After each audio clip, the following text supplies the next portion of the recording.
Hey everyone, welcome to Adventures in Everyday Cooking, where every day can be an adventure in your kitchen. My name is Heather, and today I am gonna make for you beer bread from scratch. Now, I know that a lot of companies have beer bread mixes, and they're good and all, but sometimes you just need to make it yourself. And you're gonna be surprised at how easy beer bread actually is, and it tastes phenomenal. Phenomenal. You won't need to ever buy a mix again.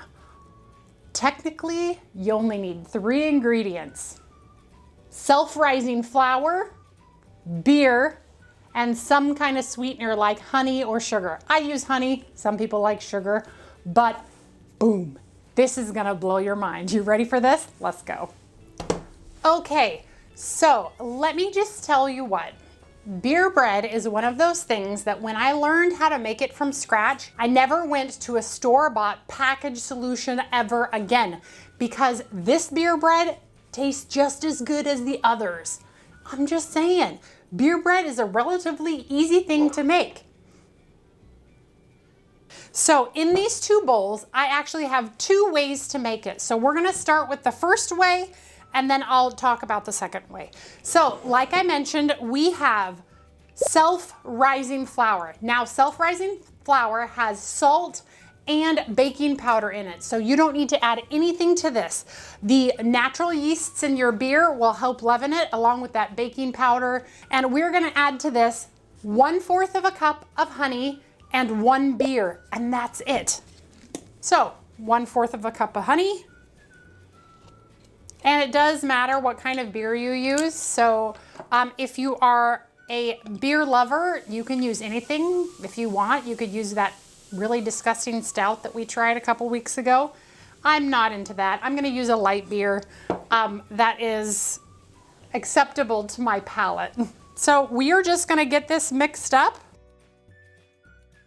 and mix until you don't see any flour left. All right, that's it. The beer bread is ready to go in our prepared pan. So we're gonna go ahead and do 4 small loaves, and that's because I want to show you some add-ins that I know work, or I assume work, based on bread being bread. So we are just going to start with the first one, which is our control loaf. So this one is going to be no add-ins whatsoever. And then our next one, I'm gonna get out a little bowl and I'm gonna spoon in about the same amount that I spooned over here. And I'm going to add in some cheese. And we're gonna stir it up. And then we're gonna get it right into our prepared pan. And the next one, the same amount, and this time I'm gonna put some chocolate chips in this. This is milk chocolate. I'm not exactly sure how much I want to put in, so I'll first mix it up and then go, oh, maybe it needs a few more. And we'll add it. This one is my family's favorite. This is the way that I make beer bread a lot. It's a great treat, especially because it's so easy. Our last bread, I'm actually going to put down about half of my mix, and then I am going to spoon some raspberry pie filling right in the center. And then we are gonna spoon the rest of our batter right over the top to cover said raspberry filling. A lot of recipes say to pour a half a cup of butter over the entire loaf. I love butter, but that is way too much butter. Your loaf will turn out crispy, but it will be almost so oily, it's like it unsettles your stomach. So don't do that. So I'm just gonna use my basting brush here to make sure that I get butter everywhere, but you certainly don't need a half a cup. This whole thing is supposed to go on the top of those, according to some recipes. Don't do it. I love butter, just don't do it. So we're just going to sprinkle, just make sure that you get butter kind of everywhere. because we do want a crunchy top. We just don't want it to be a heart attack. So these are gonna go into a 375-degree oven for anywhere from, well, the whole loaf will take 45 minutes to an hour, but because we're doing mini loaves, I'm gonna check them at about 25 minutes. But I'm actually not sure how long it's gonna take because it's been a while since I used the mini loaf pans. So let me get these in the oven and then we'll go to this one. All right, so say you wanna make beer bread and you don't have self-rising flour, no problem. Take your regular flour, any flour will work. If you wanna do whole wheat beer bread, or if you wanna do white beer bread, you wanna do rye beer bread, that's on you, but that's disgusting. Anyway, take your 3 cups of flour, take 3 teaspoons of baking powder, 1 teaspoon of salt, and give that a good mix. Now, you have self-rising flour.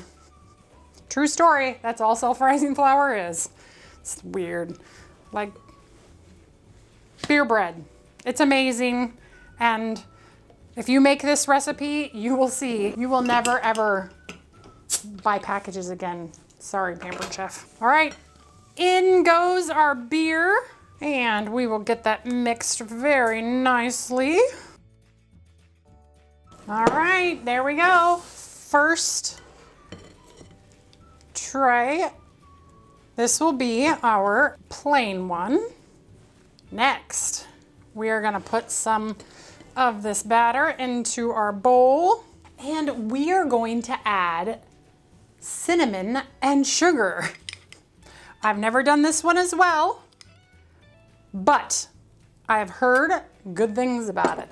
The other thing we are going to do is we're actually going to add a little bit of butter into our mix. Yes, into. I have done this before. When you want your beer bread to be kind of buttery all the way through, you can totally add your butter into the mix. So we're gonna try the cinnamon and sugar so that we kind of have like a cinnamon roll bread. That'll be fun.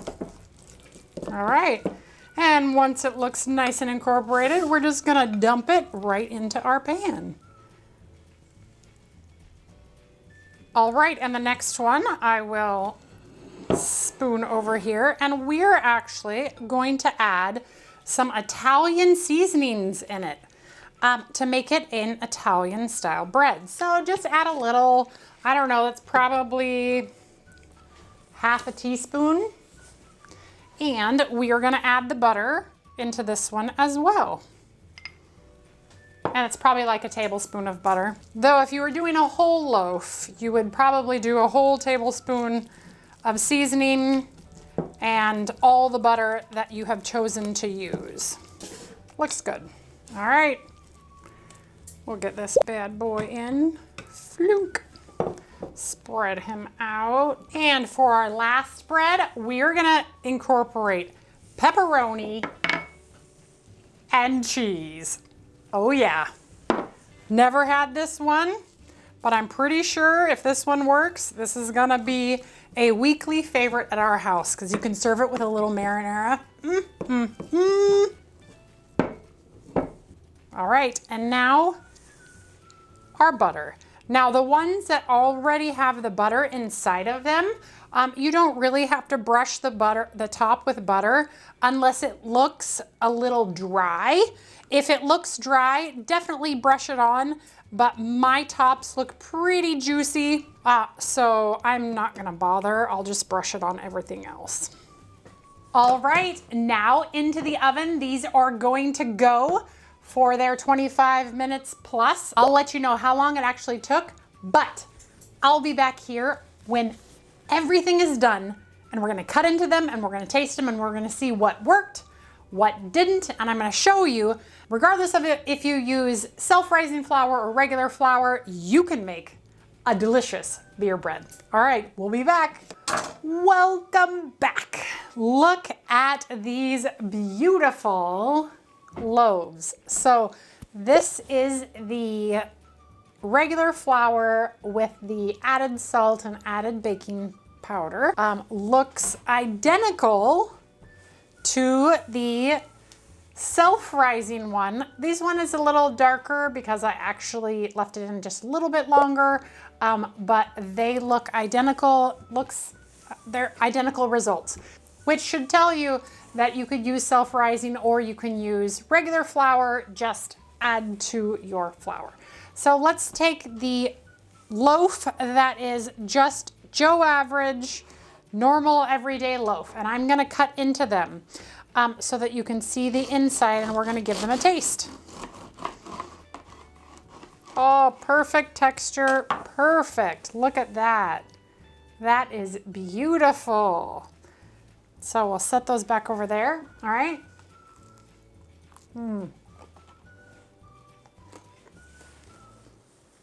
I love beer bread.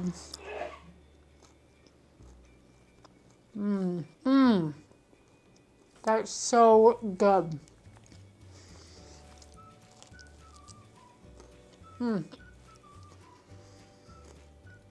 Identical. Oh, I shouldn't eat any more since I have more to try. So let's go on to the chocolate chip loaf. Look at how beautiful inside that is.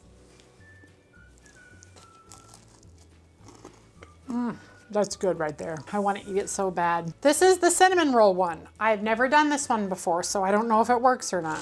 Ooh, look at how beautiful that is on the inside. That looks great.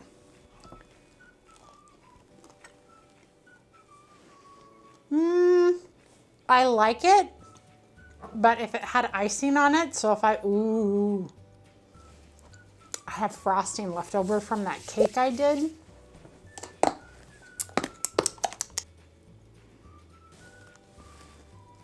Oh,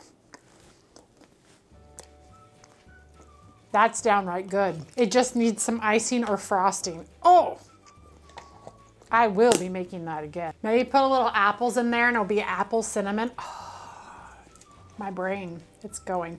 Okay, the other sweet one is the raspberry one. This one makes me super excited because I'm a raspberry fan.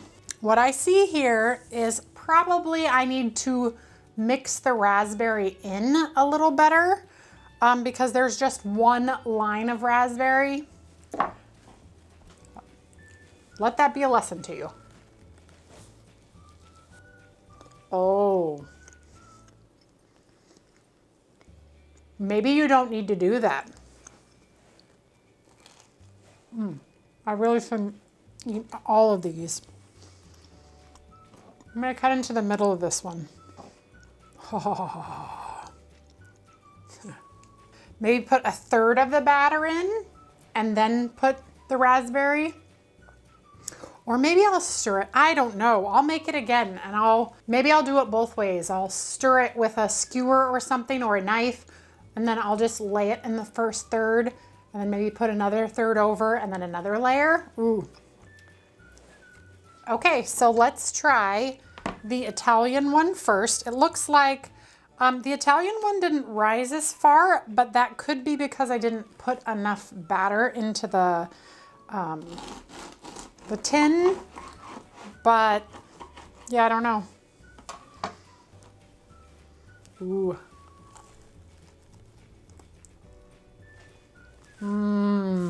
That's a good one. Ooh, you can almost make it better by actually adding a little of that cheese too. So then you put your Italian seasonings and your cheese. Oh man. I just noticed that I've been eating the whole thing. So I should probably just eat the rest of this one. So good. Okay, now we'll go on to the cheese one. And you can kind of see the cheese inside. It's a light cheese, but the cheese crisped up nice on the top. Tastes like cheese bread. It's very good, but I'm excited to try that one. This is the pepperoni cheese bread. Look at how beautiful that is.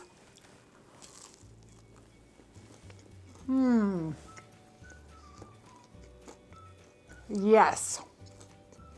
Oh That's really good. I bet you could do sausage too and make it like a sausage bread. Sausage and cheese bread. All right, I took a short break and I let my family come in and try it. And the overwhelming response is their favorite is the cinnamon roll bread, with icing, of course. And then their second favorite is the chocolate chip, followed very closely by the plain cheese one. They said the pepperoni one was fine, but they really preferred just the cheese one. Weird, right? But overwhelming success for all of these flavors. So I hope you learned today that you don't have to buy a box mix to make beer bread. In fact, you only need a couple basic ingredients and then you can have delicious bread. All right, you guys, well, if you enjoyed that video, give it a like, share it with your friends, and subscribe to my channel. I do videos several times a week and I'm always looking for the next adventure. So if you have an idea, leave it in the comments below. You never know. That might be my next one. All right, until the next time, see ya.